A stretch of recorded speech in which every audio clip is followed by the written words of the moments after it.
Welcome to Grandpa D Cooking Vlogs.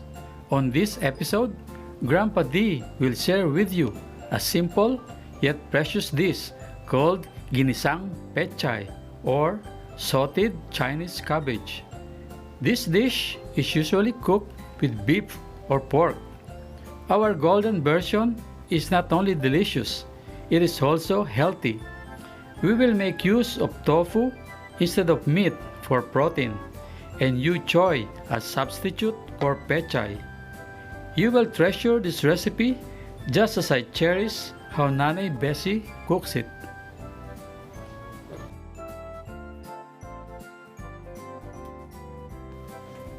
We will start by frying the tofu strips. You may use vegetable oil or olive oil. It's your choice. We fry the tofu to a crispy golden brown. If you want more crunch to your tofu, coat it with cornstarch before frying.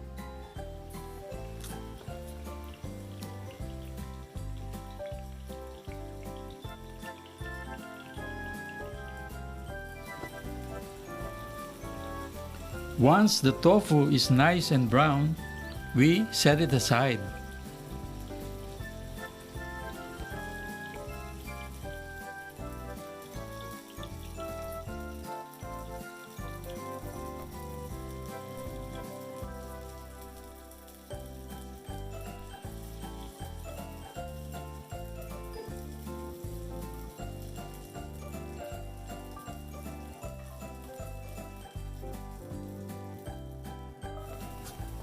Using the same pan and less oil, we sauteed the onions.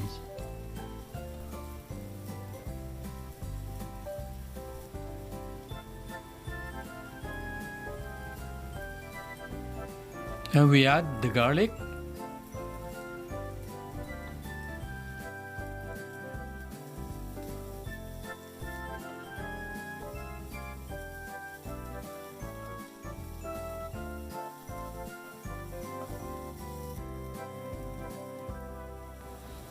now we add the carrots. Adding the carrots will give it more flavor and color.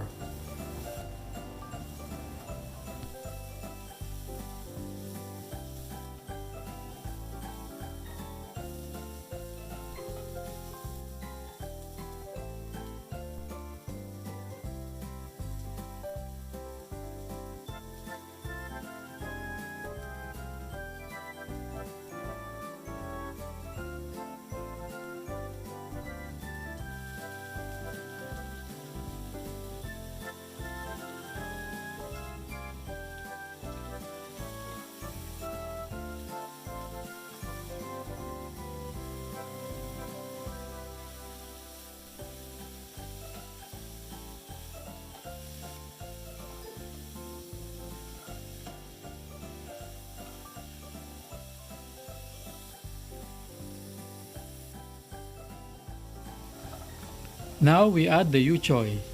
We start with the stems because it takes a longer time to cook.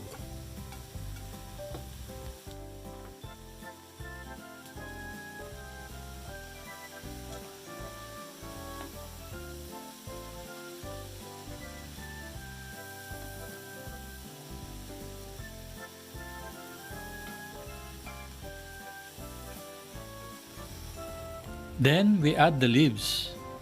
We choose choy over the other Chinese cabbage variants because it gives more crunch and tastes sweeter too.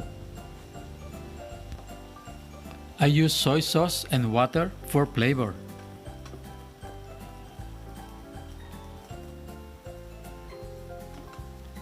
Sauteed vegetables always taste better when crunchy.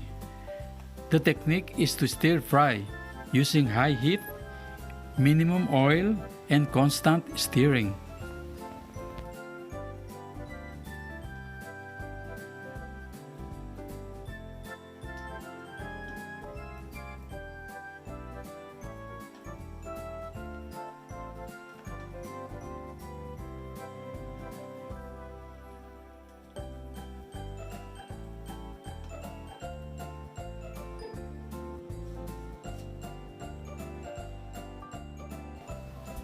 Our ginisang pechay is almost ready.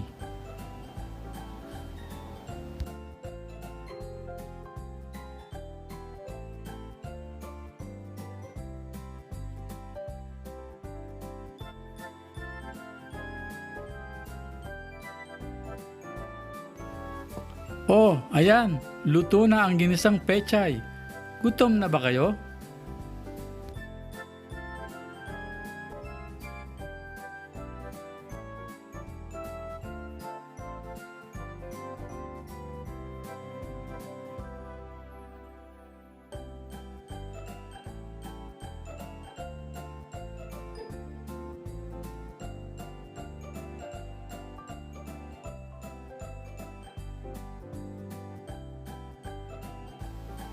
Now it's time to add the fried tofu. Come and get it!